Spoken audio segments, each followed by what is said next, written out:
Stop scrolling for just 30 seconds. Let me ask you something. What do all this YouTube, Instagram, and artificial intelligence, data science, and automation have in common? Think about it. And I'll give you 3 seconds. That's three, two, one. And the answer is Python. And here's something even more interesting. You don't need to be a computer genius to learn it. In fact, the Python is one of the best language for someone who is starting programming for the first time. And if you have never written a single line of code, and congratulations, you are actually in the right place. Because in this video, we are going to start from absolute zero. No complicated words, no boring definitions.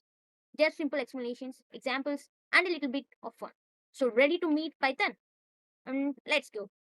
So hello everyone, and my dear learning partners, welcome back to our channel R&T Tips. And before we write our first program, I want you to understand something very important. We are not going to simply memorize Python. We are going to understand why Python works and where we use it and how programmers think. And by the end of this lesson, when someone asks you what exactly is Python, you should be able to answer confidently. And let's begin our introduction to Python. So after this session, you are going to be answer for the questions: what exactly is Python? What exactly is programming? And why do we need programming languages? What is Python? Why is Python so popular? And finally, if you can answer it all five questions, then congratulations, you have completed your first Python lesson. And so let's start with the most basic question. What is programming? So imagine I give you a simple task. I say make me a cup of tea. Sounds easy, right? But wait, what exactly would you do? You might think first, take a cup, then boil water and add tea powder and milk, add sugar, and finally serve it, right? So you just created a step by step set of instructions. And that's actually very simple to programming. So programming means giving instructions and giving instructions not just to a person but to a computer to perform a task. For example, if I want the computer to display hello world, right? As you can see here, hello world, I can give Python these instructions, all these instructions, and just try to type slowly on your screen. Print, open brackets, double quotes, hello world, and close. So it will return your output with a hello world. And Python says, if you give all these instructions to Python, the Python says okay and gives us the hello world as output. This, and that's what the programming is. You give the instructions to the programming language, and the programming language will give it to a computer, and the computer will give us the output we are desired. So in simple words, programming is talking to the computer in a language it understands. In a language it understands. So the language is the new thing, right? So let's simply define and explore about this language as I mentioned here. So now I have a question for you. Imagine you tell a computer, make me a sandwich. Will the computer understand? Probably not, because computer don't understand our normal human conversations in the same and the same way we do. And that's where programming language comes in. Okay, and here we go. Why do we need programming languages? Think of a programming languages as a translators. So that imagine you speak English and the computer speaks machine language like this. So you might be speaking any of these languages as I mentioned, English, Telugu, Hindi, or any other. And but the computer will only speak in the language of machine. So you need something in between you and this machine to communicate, and that's where programming languages help. So we have human and the machine, so that in between here is our programming language which acts as a bridge between the humans and computers. So here we are using, in place of programming language, we are using the Python programming language as a translator here between the humans and machines. That's all. So languages like Python, C++, Java, JavaScript helps us communicate instructions to computers. And today our language is Python here. Okay, now the big question, what exactly is Python? So if I asked you to describe Python in one sentence, you could say Python is programming language used to create software and solve problems. But you might hear some bigger words like here, high level, interpreted language. So here, what might be the high level means? Here is the definition, complete definition. You can see here, high level, interpreted, and general purpose language. So what might be those complicated, complex words means? Firstly, the high level, right? So don't panic. Let's decode them. First, high level. Imagine I asked you to drive a car. Do you need to understand every tiny movement happening inside the engine? No, right? So you simply use the steering wheel, accelerator, and brake. So the Python is similar. It hides many complicated low level details and gives programmer a simpler way to work. And that's why we call it high level programming language. So another example you can see here, just like two friends talking with each other. So what might the language they can be using? They are using a simple words, like simple and communicating with a friend is easy, just because they are using only simple words to communicate, that might be understandable to each other, right? So in the same way, the language which is very simple and understandable to the human and also the Python translator will be used here. So here why it is called as high level language. And coming to the interpreted interpreted language, this is basically relates to how Python code is executed. If you write your Python instruction and the Python interpreter processes them, so the computer can perform the requested operations. We'll understand this much better when we actually start running Python programs. So don't worry about memorizing it right now. And finally, general purpose. So here it is, the general purpose. General purpose means this one is easy because Python isn't restricted to one type of job, right? So you can use Python for web development, AI, machine learning, data science, automation, cybersecurity, scientific computing, and much more. So Python is basically a multi-talented programming language, right? Multi-talented. So all those multiple talents are here defined as a single term, general purpose. Okay. So here is it, the quick code movement here. So to generate output hello world. To generate output hello world, we just written a single line of code right here. So print hello world. To print the hello world, we are giving the instruction like print hello world. That is very simple, right? So look at this. This is only one line. And what does it do? It tells Python print hello world. Pretty readable, right? So that's one. It's a best reason for the beginners. That's why they are loving the Python, other than the rest of the programming language. Okay, let's move into the history of Python. So let's go back in time. Imagine it's the late 1980s. A programmer named Guido van Rossum started working on a new programming language. And his goal is to make code as simple, as readable as possible. So, to create something powerful but also simple and readable. Python was first released publicly in 1991 by him, means Guido van Rossum.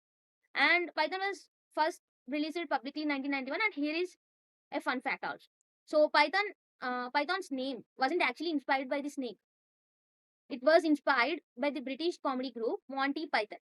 So yes, it's a Monty Python flying circus. After that circus, the programming language was named as Python. So uh, the snake became the logo here.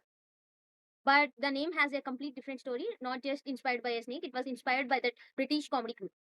And then that as the main goal of Guido van Rossum to for building that programming language means the goal is to make code simple and readable, right? So that Python was designed to simple and readable and beginner friendly too. So today Python is one of the most popular programming language in the world. So that's what might be the reason we are learning Python now, isn't it?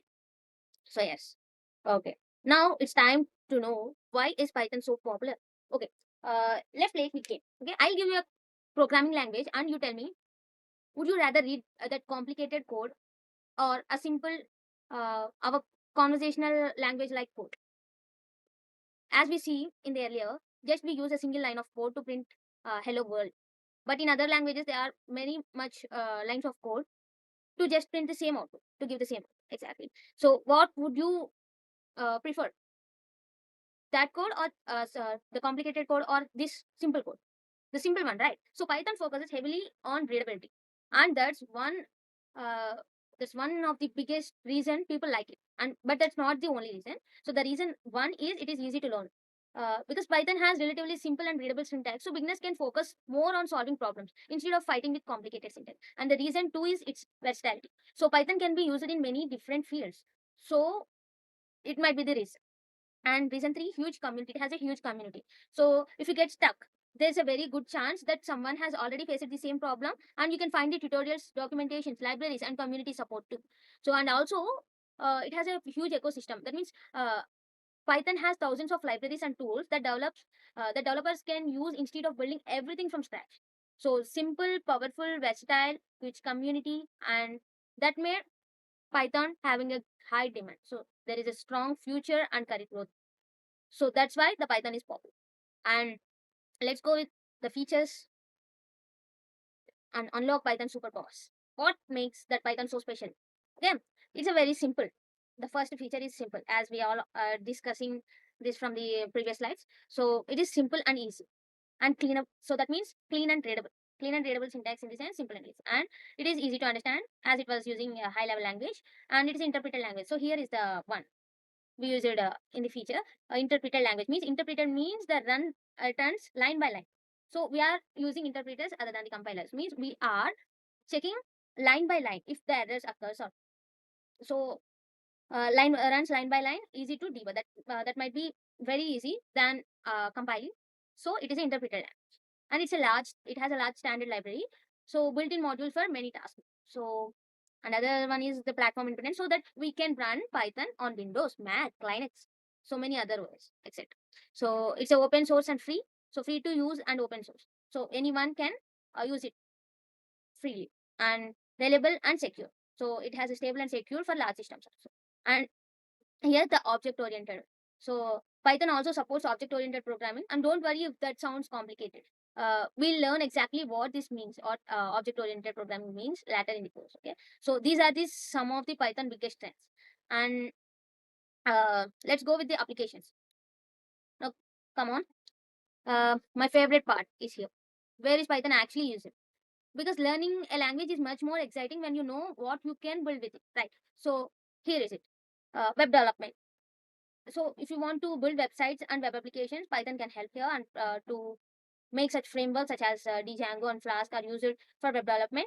And artificial intelligence, if you are going to artificial intelligence and interested in AI, Python is everywhere. So from intelligent systems to AI powered applications, and machine learning, if you want computers to learn from data, and Python is more mostly preferred to use it for that most popular choices for machine learning. And data science, if you love working with data, then Python is heavily used for data analysis and visualizations. And having a boring repetitive task, and don't repeat it 100 times. So write a Python program and let it done by the computer, and do it or let it be done by the computer for you. So that what is automation. So having a bore repeating task, never ever repeat it 100 or 1000 times. Okay, that's what the reason Python is mostly preferred for automation also. And here in the cybersecurity, if you are interested in cybersecurity, Python can also be used for scripting, automation, testing, and security related tools also. And come to game development, yes, Python can even be used for the game development too. And in science and researches also, scientists and researchers uses Python for scientific computing and simulations. And Python isn't just one career, so it's an entire ecosystem of possibilities. So there are a lot of companies using Python. Now let's make this real. So Python is just something students learn in college. Major organizations use Python in different parts of their technology work. And these are the companies and organizations associated with the Python, including names such as Google, YouTube, Netflix, Instagram, Spotify, NASA, Dropbox, Reddit, Pinterest, Uber. So from tech giants to space missions, Python is everywhere here. So you are learning a language that is used in real technology world. Okay. And coming to the Python versions, did you know Python has a different version? And just like your phones gets new versions, programming languages evolves too. So one of the most important transition was Python 2 to third version of Python. So today Python of version 3 is the modern version we use for our current learning and development. And guess what? That's the version we are going to use throughout this course. This is the version. And coming to the advantages and limitations. Now, I don't want to tell you that Python is perfect because no programming language is perfect. So let's be honest. What are the Python advantages? It is easy to learn and use, and it has a readable and clean syntax. It has a huge collection of libraries, and it's a cross platform. A cross platform means we can use it in different platforms. Same, we can use the same application or watch the same thing in a different platform at the same time. And it's a open source and free. It has a great community support. So these are the advantages where for some performance intensive applications, Python can be slower than certain compiled languages, and it can also consume more memory. And Python isn't necessarily the best choice for every single type of application. So that not suitable for mobile apps and not ideal for low level system program. So remembering that don't ask which programming language is the best, ask which language is best for the particular problem. Okay, that's how a programmer thinks. And coming to the career opportunities, now let's answer the questions you have probably been waiting for. What can I actually become after learning Python? So each career appears with animation here. That means your future animation. You might be interested in being a Python developer, data scientist, machine learning engineer, web developer, automation engineer, data analyst, AI engineer, and many more. So remember, Python itself is not a career. Python is a tool. So you use that tool to enter into different technology fields. So before we finish, I have a challenge for you. Don't look at the answer. So try answering these questions, 5 questions yourself. Okay. Number one, what is programming? And why do we need programming languages? And what exactly is Python means? Where is Python used? And why do you want to learn Python? So pause this video if you need a moment, seriously, and answer them yourself. If you can answer all these five, you're ready for the next step. And this is what I was just trying to make this beginning a wonderful start. And in the next lessons, we are going to stop talking about Python and actually start using it. Okay, we'll install Python and we'll let's write our first program, learn variables, understand data types, operators, conditions, loops, functions, etc. and etc. And eventually build real projects too. So if you are started from zero, don't worry, we'll go step by step. No rushing, no unnecessary complexity. Just learn, practice, and build. So if you enjoyed this lesson, hit the like button and subscribe to R&D Tips and comment. I'm ready to code because in the next video we write our first program, and I'll see you in the next session. Keep learning, keep coding, and keep learning.